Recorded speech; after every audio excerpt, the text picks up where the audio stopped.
question is, what do you think is the most important thing we need to teach our kids or any of the next generations about the bay? I think to be aware that it's there, that it's a finite resource, and it needs to be taken care of. Our second question is, we all have a big role to play in the restoration of the bay, but what are some things that you could recommend for other people to do? Recycle, recycle, recycle. Those three things. Okay. The Chesapeake Bay watershed provides an important habitat for over 3,000 plants and animals. How do you think all of these animals and plants depend on the clean water of the bay? I'd say to live.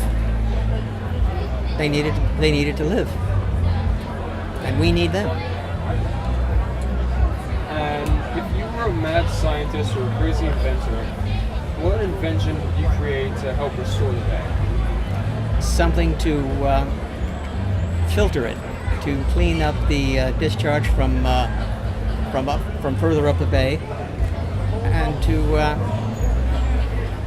reduce the oxygen levels, to help stimulate plant life and animal life, so that we could maybe get back to something like it was for John Smith when his people could go fishing with frying pans, literally. Because the fish and the wildlife was just so plentiful back then. Just scoop the frying pan in. And there's a story of how he's coming from the river for the first time, he could look down and see all the way through. Exactly.